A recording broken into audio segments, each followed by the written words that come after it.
bertualang di negeri dongeng Timun Mas.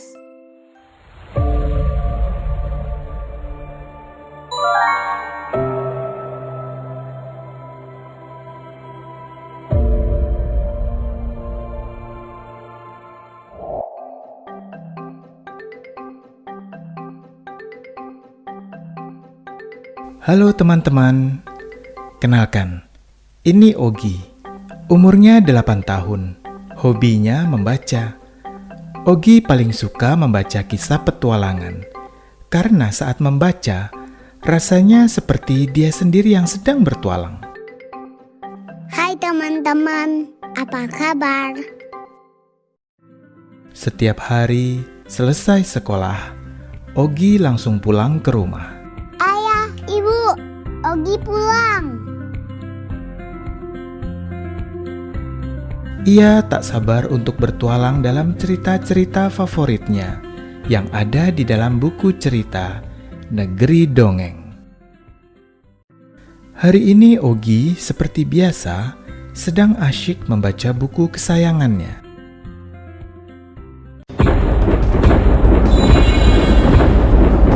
Loh, Ogi menghilang. Tiba-tiba dari bukunya muncul cahaya terang. Makin lama makin terang, sampai semua jadi tampak putih.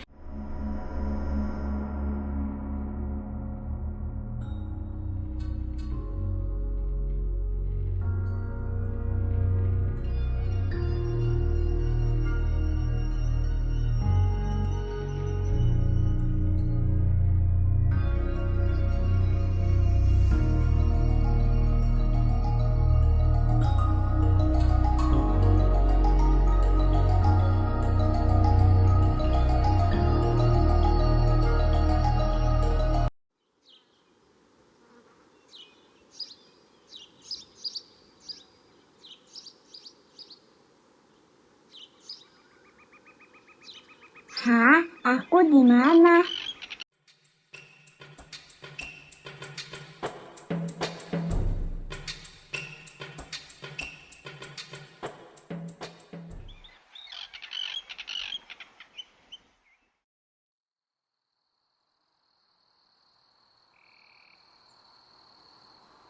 Ogi bingung. Ia tidak mengerti kenapa tiba-tiba ada di tengah hutan. Bukannya tadi ia sedang asyik membaca di kamarnya yang nyaman? Lapar. Jangan-jangan udah waktunya aku makan. Aduh, ibu pasti bingung. Ogi yang malang berjalan ke sana kemari mencoba mencari tahu kenapa ia bisa ada di hutan ini. Sementara itu, di sisi lain hutan,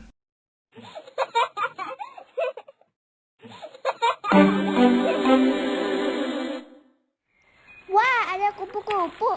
Cantik sekali. Ayo sini kupu-kupu, main sama aku. Akan aku dapatkan kupu-kupu cantik ini.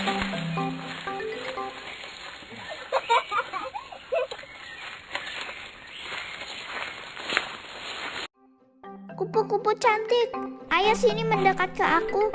Aku tidak akan menyerah sampai mendapatkanmu.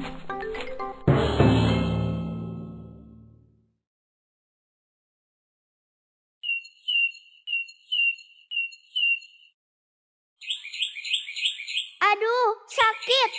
Siapa sih yang nabrak aku? Aduh, kakiku sakit. Ah, kupu-kupunya hilang kan? Kamu sih. Hah? Maaf. Aku nggak sengaja. Shh, perut, diam.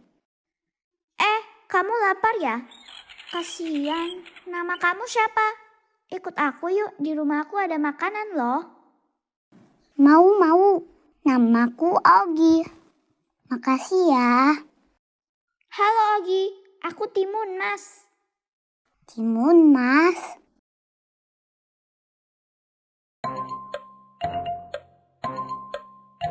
Ogi sepertinya pernah mendengar nama itu.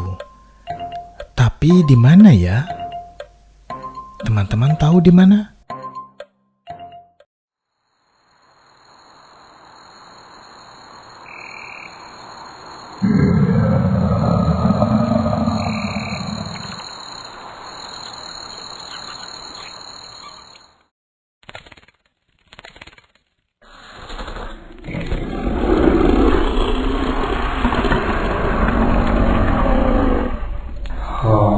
lapar sekali.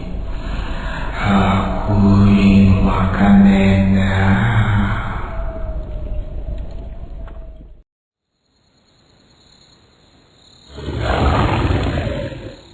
Tunggu dulu.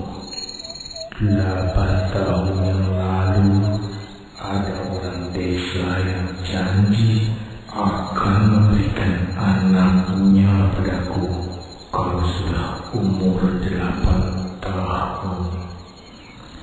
Dan besok, anak itu tepat berusia 8 tahun. Besok aku akan makan enak.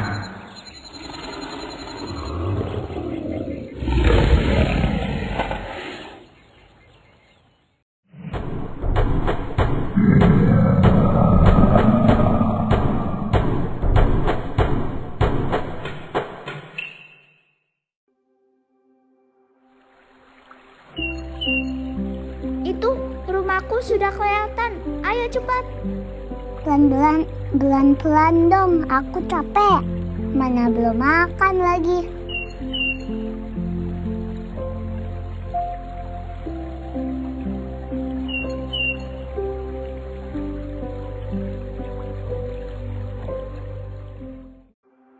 Ibu, ayah, aku pulang.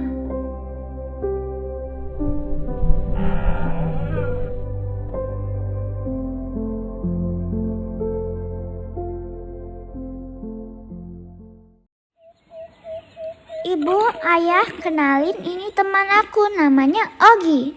Aku Ogi. Makanannya enak sekali.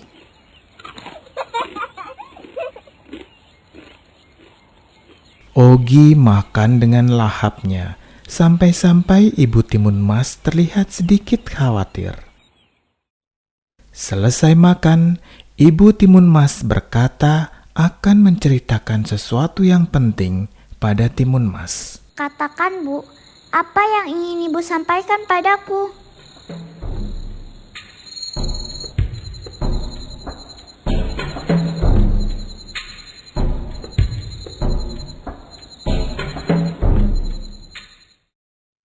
Ibu Timun Mas pun mulai bercerita. Ternyata ini tentang Timun Mas. Sebelum dirinya lahir, orang tuanya telah bertahun-tahun lamanya menantikan kehadiran seorang anak. Hingga akhirnya datang seorang raksasa bernama Buto Ijo menawarkan bantuan. Buto Ijo kemudian memberikan mereka benih timun untuk ditanam. Kata raksasa, benih ini bisa memberikan sesuatu yang benar-benar mereka inginkan. Tapi ada syaratnya, yaitu setelah 8 tahun harus dikembalikan ke Buto Ijo.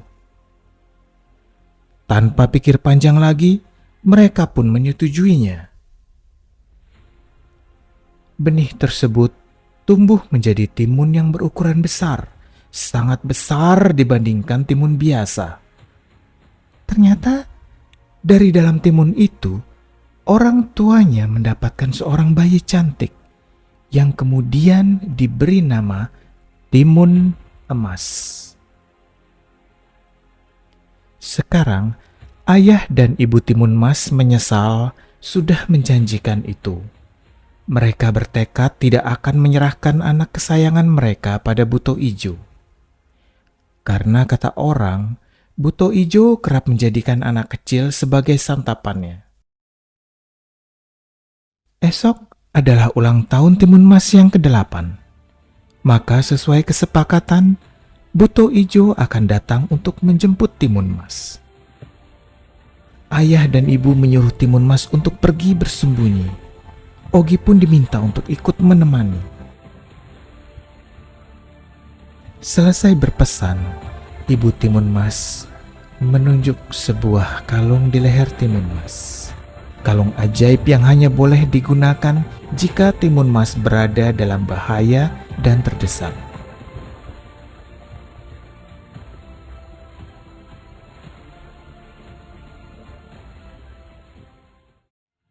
Perlahan sore berganti malam. Keheningan menyelimuti desa itu. Timun Mas merenung, menatap keluar jendela.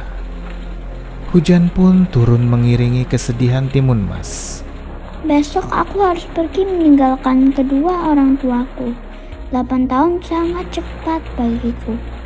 Apa yang bisa aku lakukan? Semoga apa yang ada dalam kalung pemberian ibu ini membantu aku untuk menyelamatkan diri dari buto ijo.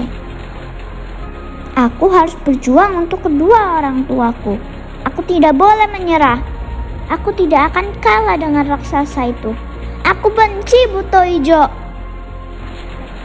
Malam semakin larut dan udara dingin mengiringi tidur Timun Mas di peraduannya.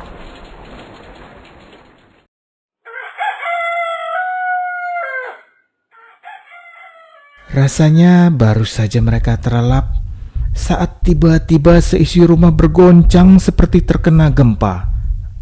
Ayah dan ibu dengan panik menyuruh Timun Mas dan Ogi untuk segera berlari. Buto ijo datang, buto ijo datang. Buto ijo datang! Buto ijo datang! Ah!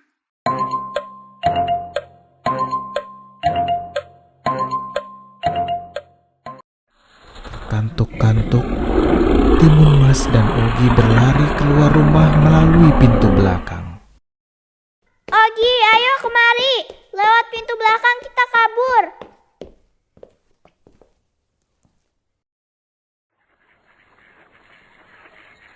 Aku datang untuk menagih janji kalian. Mana anak itu?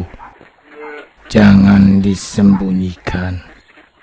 Aku sudah sangat lapar dan ingin memakannya.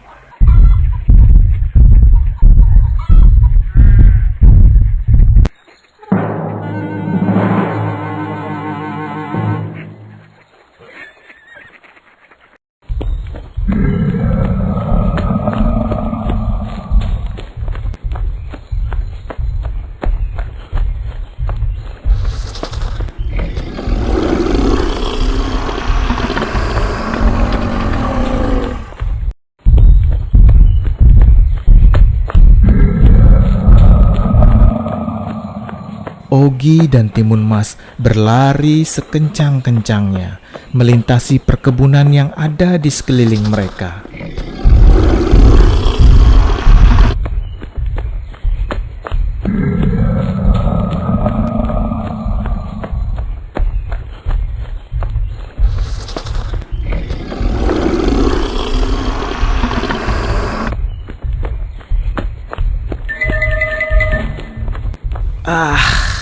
Ogi terjatuh. Timun Mas menghentikan larinya dan mencoba membantu Ogi. Timun Mas, tolong aku. Ogi mencoba meraih tangan Timun Mas. Timun Mas teringat pesan ibunya. Ia segera meraih bungkusan kecil di kalungnya dan membukanya. Apa ini? Biji timun, garam, dan terasi. Untuk apa ini semua? Belum sempat Timun Mas berpikir, tiba-tiba suara menggelegar tepat di atas kepalanya. Tangkap kau. Tanpa pikir panjang lagi, Timun Mas mengambil dan melempar biji timun ke tangan raksasa yang terbuka untuk menangkapnya. Dalam sekejap, biji timun itu berubah menjadi tanaman menjalar berduri yang melilit tangan raksasa. Aduh!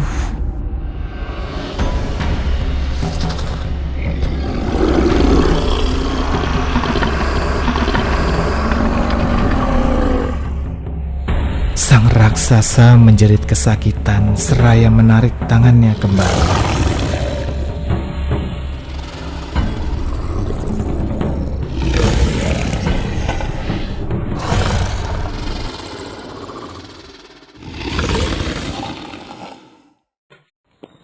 Ogi dan Timun Mas segera berlari sekencang-kencang.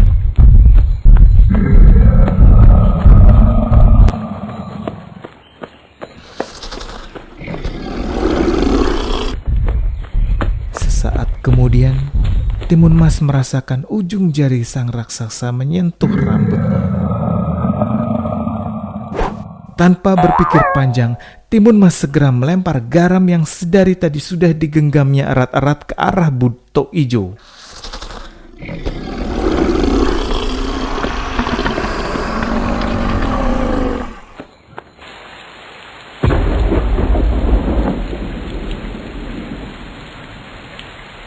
Mendadak muncul genangan air di bawah kaki sang raksasa dan membuatnya terperosok jatuh ke dalamnya.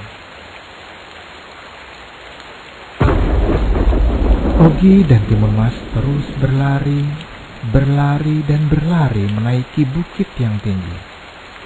Sekilas tampak Buto Ijo sedang berenang di dalam lautan yang terbuat dari garam tadi.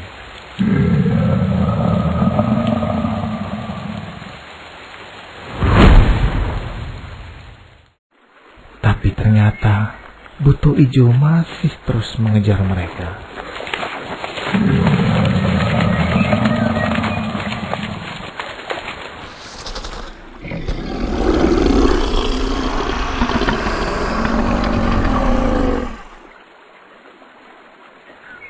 Timun Mas hampir menyerah. Begitu juga dengan Ogi. Mereka sudah lelah dan tidak sanggup untuk terus berlari.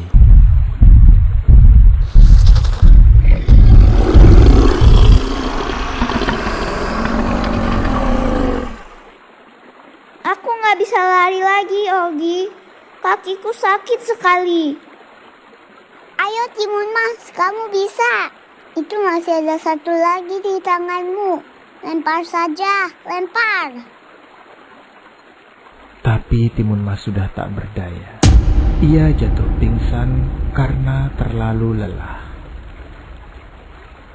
Dengan sisa tenaganya, Ogi mengambil kalung Timun Mas dan mengeluarkan bekal terakhir, yaitu terasi dari tangan Timun Mas, dan melemparkannya sejauh yang ia bisa.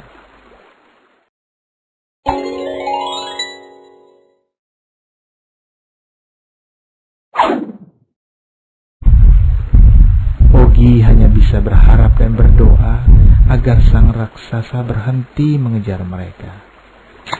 Terasi yang dilempar Ogi kemudian berubah menjadi genangan lumpur di hadapannya. Genangan lumpur itu meluas dan meluas hingga mendekati raksasa. Cuma lumpur. Aku sudah berhasil menyingkirkan tanaman berduri dan lautan air. Apalah arti genangan lumpur ini? Buto Ijo tidak memperdulikan genangan lumpur yang ada di hadapannya. Buto Ijo melangkah memasuki genangan lumpur berwarna hitam dan berbau tak sedap.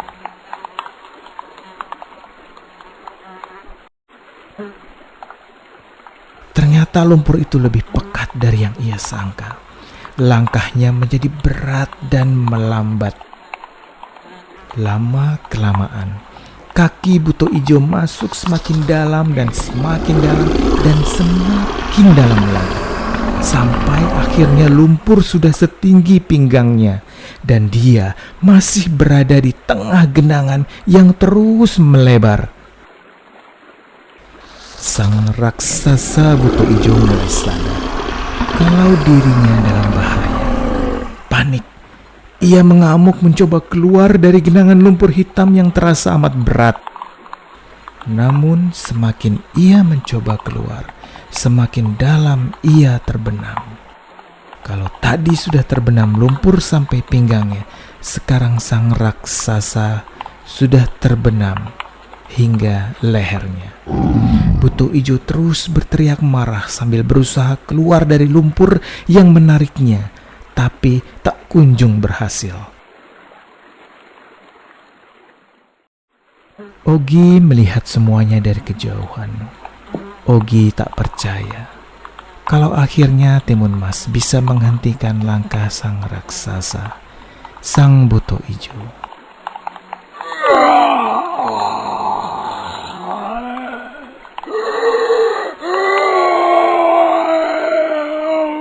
semangat Ogi muncul kembali.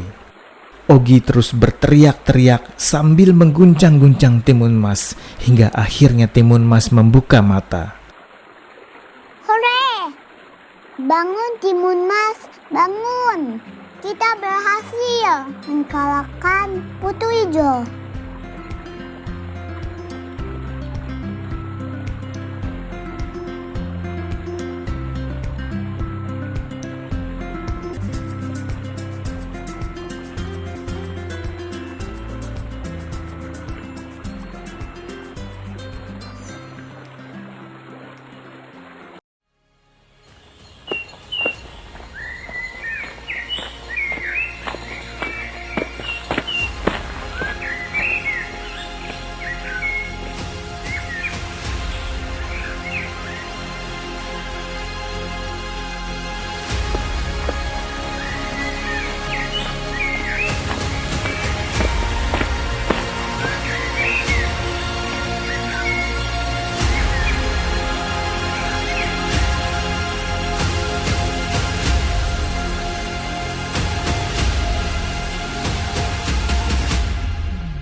Ogi dan Timun Mas berjalan kembali ke rumah Timun Mas. Di tengah jalan mereka bertemu dengan kedua orang tua Timun Mas yang rupanya mengikuti dari jauh. Ayah dan ibu terlihat sangat bahagia melihat Timun Mas dan Ogi berhasil mengalahkan Buto Ijo. Ayah, ibu, kami berhasil mengalahkan si Buto Ijo.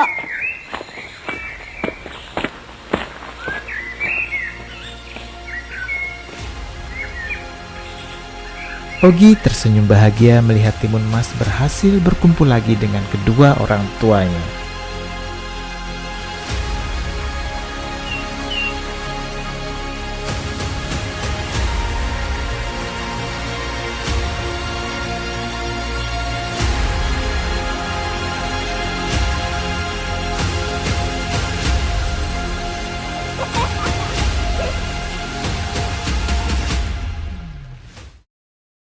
Nah, teman-teman, demikian kisah petualangan Ogi dengan Timun Mas. Bagaimana, seru ya?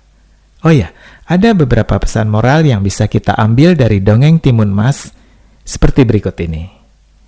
Pesan moral pertama adalah berjanji harus berpikir panjang agar janji tersebut tidak menyusahkan kita di kemudian hari.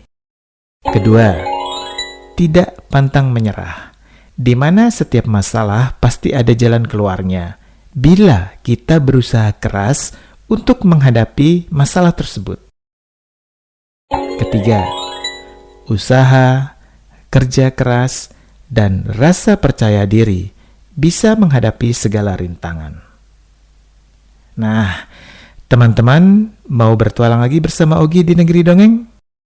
Kita tunggu selanjutnya.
Gimana aku?